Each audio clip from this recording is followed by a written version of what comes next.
선지자의 제자들이 엘리사에게 이르되 보소서 우리가 당신과 함께 거주하는 이곳이 우리에게는 좁으니 우리가 요단으로 가서 거기서 각각 한 제목을 가져다가 그곳에 우리가 거주할 처소를 세우사이다 하니 엘리사가 이르되 가라 하는지라. 그 하나가 이르되 청하건대 당신도 종들과 함께 하소서 하니 엘리사가 이르되 내가 가리라 하고 드디어 그들과 함께 가니라. 무리가 요단에 이르러 나무를 베더니 한 사람이 나무를 벨 때에 쇠도끼가 물에 떨어진지라.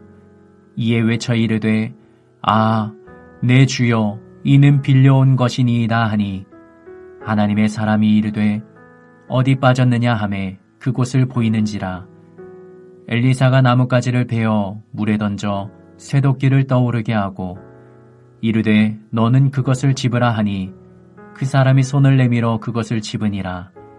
그때에 아람 왕이 이스라엘과 더불어 싸우며 그의 신복들과 의논하여 이르기를 우리가 아무데 진을 치리라 하였더니 하나님의 사람이 이스라엘 왕에게 보내 이르되 왕은 삼가 아무 곳으로 지나가지 마소서 아람 사람이 그곳으로 나오나이다 하는지라. 이스라엘 왕이 하나님의 사람이 자기에게 말하여 경계한 곳으로 사람을 보내 방비하기가 한두 번이 아닌지라. 이러므로 아람 왕의 마음이 불안하여 그 신복들을 불러 이르되 우리 중에 누가 이스라엘 왕과 내통하는 것을 내게 말하지 아니하느냐 하니 그 신복 중에 한 사람이 이르되 우리 주 왕이여 아니로소이다. 오직 이스라엘 선지자 엘리사가 왕이 침실에서 하신 말씀을 이스라엘의 왕에게 고하나이다 하는지라. 왕이 이르되 너희는 가서 엘리사가 어디 있나 보라. 내가 사람을 보내어 그를 잡으리라. 왕에게 아뢰어 이르되 보라 그가 도단에 있다 하나이다. 왕이 이의 말과 병고와 많은 군사를 보내매 그들이 밤에 가서 그 성읍을 에워쌌더라. 오늘 본문은 두 개의 이야기를 포함하고 있습니다. 첫 번째 이야기는 선지자의 제자들이 모이는 장소가 비좁게 되자 그들이 엘리사에게 요단으로 옮기자고 건의를 합니다. 당신과 함께 거주하는 이곳이라고 말하는 것으로 보아 제자들이 엘리사로부터 교육을 받으면서 보다 넓은 교실이 필요했던 것으로 보입니다. 열왕기하 2장에서 엘리야가 성천하기 전에 엘리야는 길갈, 베델, 요단, 여리고 지역에 있던 선지자의 제자들을 방문한 적이 있습니다. 이 지역들이 선지자의 제자들이 모여 공동생활을 하며 교육을 받던 장소들이었습니다. 오늘 본문에 등장하는 장소가 어디인지 정확히 알 수는 없습니다. 다만 요단 근처로 옮기자고 한 것으로 보아 요단 서쪽 8km 정도 떨어진 여리고일 가능성이 매우 높습니다. 제자들은 각자 한 제목을 취하여 새로운 장소에 처소를 건축하자고 구체적으로 제안합니다. 엘리사는 이 제안에 가라 라고 함으로써 허락합니다. 요단 골짜기는 숲이 우거진 곳이어서 필요한 나무를 얻기에 적합했던 것입니다. 제자 중에 하나가 엘리사에게 함께 가기를 요청하자 엘리사도 함께 동행합니다. 그런데 한 제자가 나무를 베는 중에 빌려온 쇠도끼를 그만 물에 빠뜨리고 맙니다. 그때 이 제자는 내 주여 이는 빌려온 것이니다 라고 외칩니다. 너무나도 황당하고 낙심되어서 엘리사에게 도와달라고 간절히 간청하였습니다. 가난한 제자로서는 당시에 이 값비싼 쇠도끼를 배상할 능력이 없었기에 큰 빚을 질 수밖에 없었습니다. 이때 엘리사는 빠뜨린 곳이 어디인지를 묻고는 쇠도끼가 물 위에 떠오르도록 하는 기적을 행하여 도끼를 다시 찾게 해줍니다. 제자의 가부가 부르짖을 때, 국에 독이 든 것을 안 제자들이 부르짖을 때 엘리사는 그때마다 한 번도 외면하지 않고 도와주었습니다. 하나님은 궁핍한 삶 속에서도 하나님을 섬기는 자들에 대해 엘리사를 통해 돌봐주고 계시는 것을 보여줍니다. 그리고 두 번째 이야기는 하나님이 엘리사를 통해 아람으로부터 이스라엘을 보호해 주고 계신다는 내용입니다. 아람 왕은 이스라엘을 공격하기 위해 신하들과 의논하면서 특정 지역에 진을 치고 매복하는 전략을 짭니다.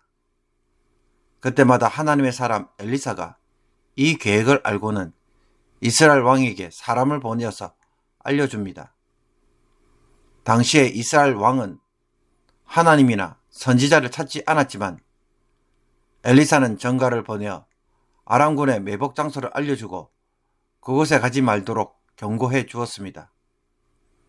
왕은 알려준 곳에 군사를 보내어 방비함으로 피해를 입지 않았습니다. 이런 식으로 엘리사가 적의 기습을 막은 적이 한두 번이 아니었습니다. 그러나 이 사실을 모르는 아람 왕은 비밀리에 신하들과 나눈 전략이 매번 새어나가자 분노하면서 신복들을 불러 자기들 중에 이스라엘 왕과 내통하는 자가 있으면 당장 보고하라고 말합니다.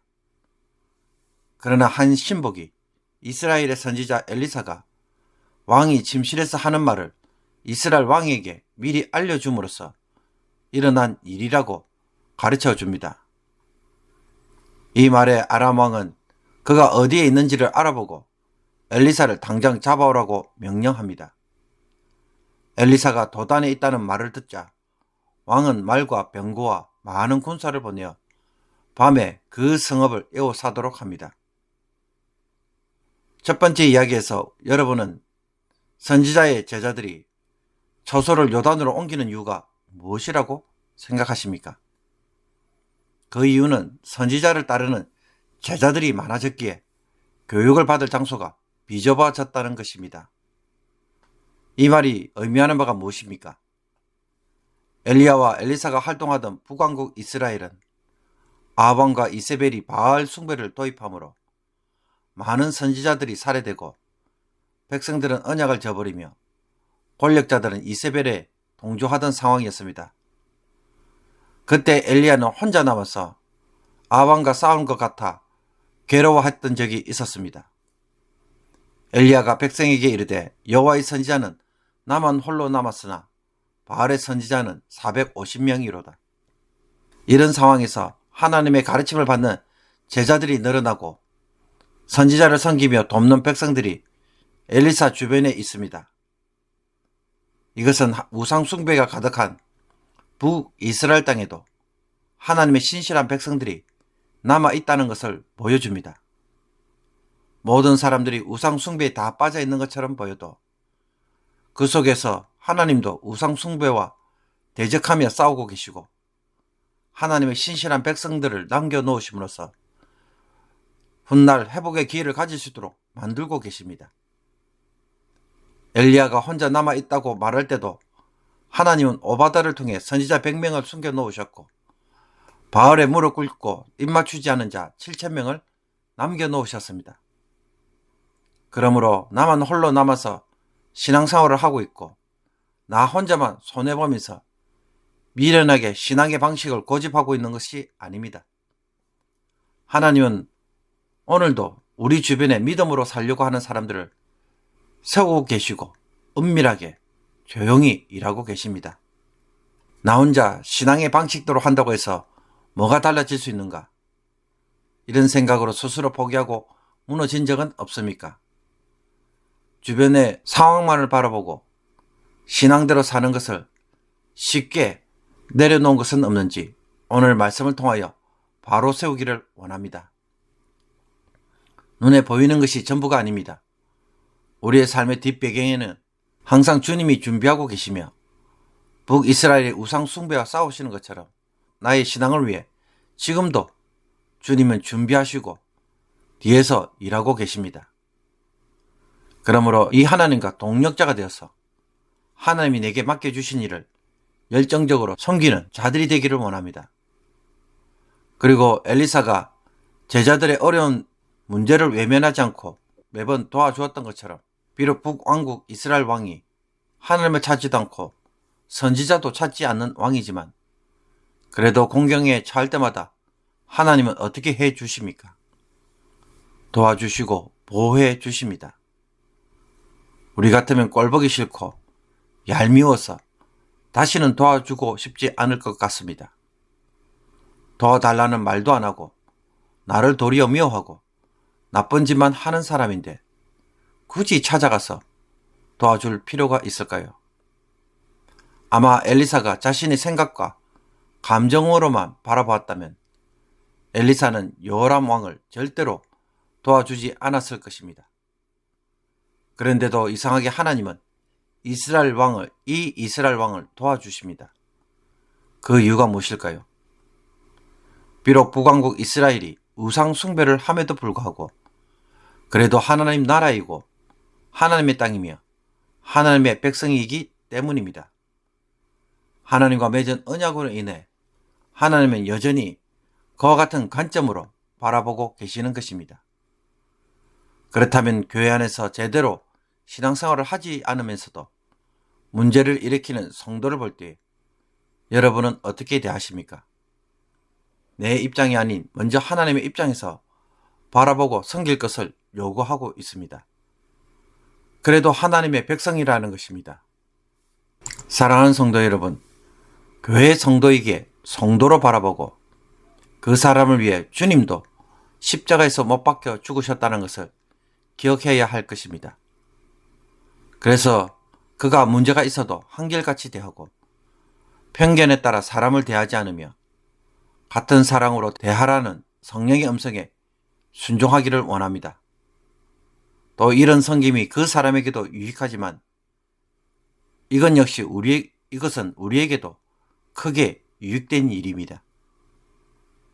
성질 같아서는 미운 짓을 하는 그 사람이 너무나 싫지만 그가 하나님의 자녀라는 이유로 순종하며 섬길 때 우리 역시 하나님의 사람으로 인정받게 될 것입니다.